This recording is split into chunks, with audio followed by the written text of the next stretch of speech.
Hi, I'm Brother Tim Massengale. I want to welcome you to this month's Church Growth Minute. And the topic I'd like to talk about today is the importance of training leaders within the local church, helping your leaders to become more productive and successful in the ministry that they feel God has called them to be. Several years ago, a survey was taken among church leaders, and it was about the greatest needs facing the church today. And the overwhelming response from these church leaders was the greatest need was to have trained and qualified individuals to assume a role of leadership within the church body. And I think most would agree with me that church growth and leadership are very closely tied together. You see, if a church lacks in leaders to assist in the oversight, administration, management of various ministries and programs and duties within the church, then without question the church will suffer. Perhaps you have attended in the past one of the many seminars that promoted nationwide several years ago. The title that stands out to me was the one that was advertised as How to Break the 200 Barrier.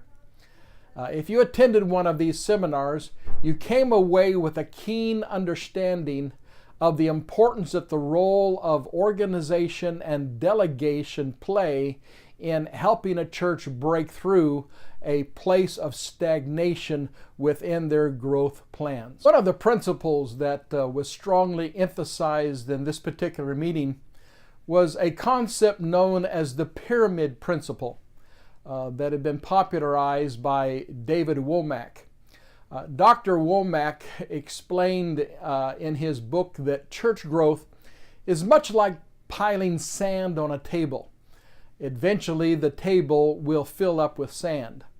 What you end up with is a pyramid of sand that covers the entire tabletop, and you get to the place to where the table will just hold no more sand. You put a shovelful on and a shovelful will fall off, a handful on and a handful falls off. So the question is, how do you get more sand on the table? Well, the answer is you must expand the base. Now, the sand is your church membership, and the base is your leadership organization.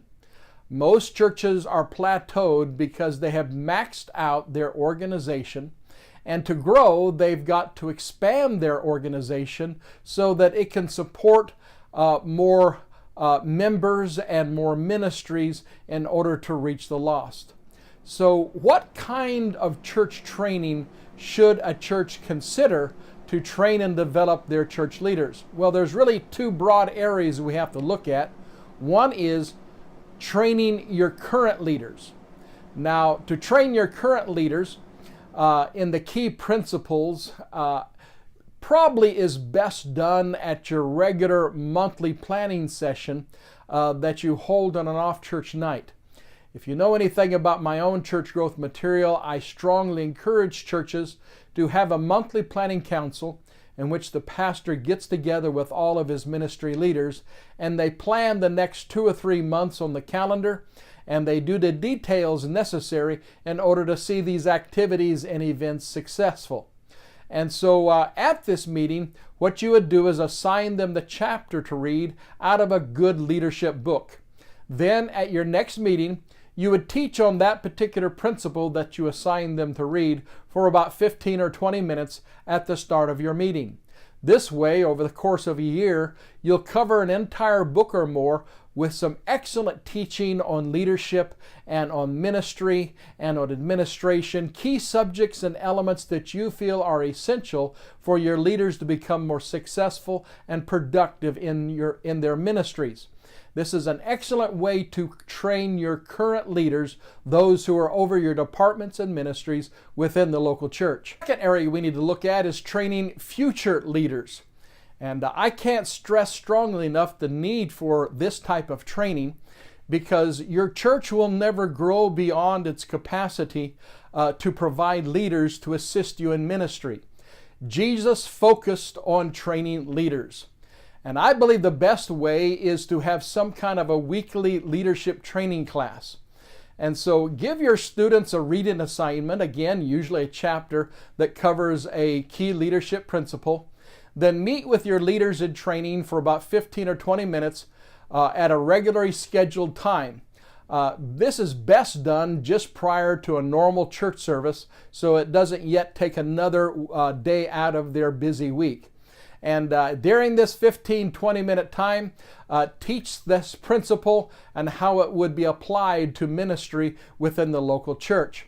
There are other training options that you can have, such as a monthly class on an off-church night or an all-day training seminar once a quarter, but really the most successful is when you are addressing this need once a week to future leaders in training. You see, training leaders takes commitment. It takes time. It took Jesus 3.5 years to train the 12 apostles and the 70 disciples. But with this leadership foundation, it was upon that the church was built. This was our Lord and Savior's priority, to train His apostles and His leaders. It must become yours as well. The future growth of your church strongly depends upon it. Your church will not grow beyond the leadership resources that it has to draw from.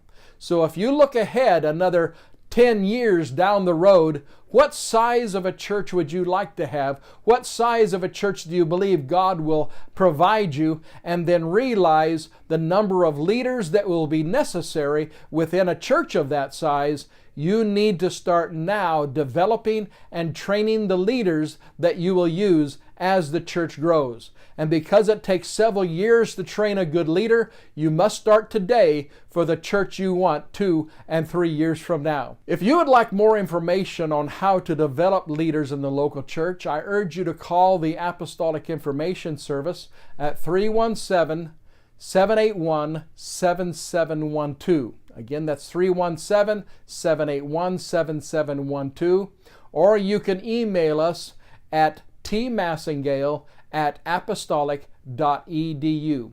Request the information packet on training church leaders. It's just a few dollars plus shipping and handling. Make leaders and their training a priority in your church. It is one of the most important elements of successful church growth. Thank you again for being a part of this month's Church Growth Minute.